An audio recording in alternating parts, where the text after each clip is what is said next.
Magandang araw po sa inyo lahat. Ako po bilang prime mover ng Duterte Volunteers Alberta, Canada. Nakikiusap po ako sa inyo sa darating na May 8. Huwag po nating kalimutan. Anyway, alam na natin kung sino po ang mananalo, pero huwag po tayong magpakasiguro. Sabihan po natin lahat ng ating kamag-anak back home sa Pilipinas na lahat magmatsyag, magbantay at magtiyaga hanggang tayo ay makamit natin ang kapanalunan ni Mayor Rodo Duterte. Kahit alam natin na siya ay sobrang lakas, pero pinag-iingatan po natin ang mangyayari sa darating na eleksyon. Dahil ako mismo bilang prime mover dito sa Duterte Volunteers Alberta, Canada, ang inaabangan ko ay hindi ang panalo ni Digong. Ang inaabangan ko kung paano nila dadayain ang ating darating na presidente ng Pilipinas. Marami pong salamat, mabuhay po kayo. Duterte po tayo, walang iwanan hanggang sa dulo ng ating pagluklok sa Malacanang. Mayor, lahat ng aming panalangin para ho sa inyo ito. Ang dedikasyon ko na hindi ko pagtrabaho ng 3 buwang mahigit ay binigay, inaalay ko sa iyong panalo dahil kayo lang mismo makapagbabago sa darating po na halalan. Mayor, antayin ka namin hanggang maluklok sa Malacanang. Marami po sa God bless, mabuhay Philippines.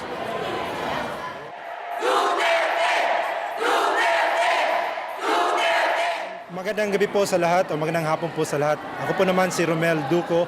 Pangalawa po ako ni Benji na dito na talagang nagsisikap na matulungan namin si Mayor Duterte sa bukod lang hindi sa pera o hindi sa mga lahat ng ginagawa namin, pagod o kaya ay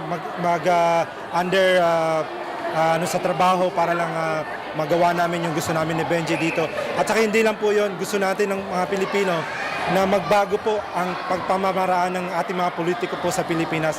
Ako po ay talagang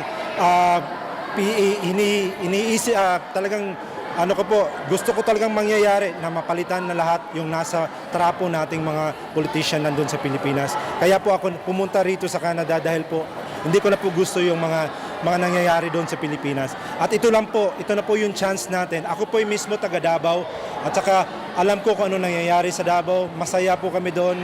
Wala pong crime na nangyayari. Kung ano man yun meron, kunti lang. Pero hindi naman yung kagaya sa Maynila.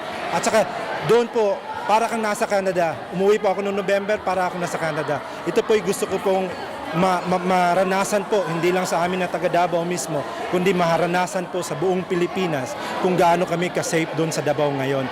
At saka po, birthday ko po kahapon at isa lang wish ko na sana po manalo po ang ating mayor po, Mayor Duterte para po sa Malacanang, para sa pagbabago. Salamat po.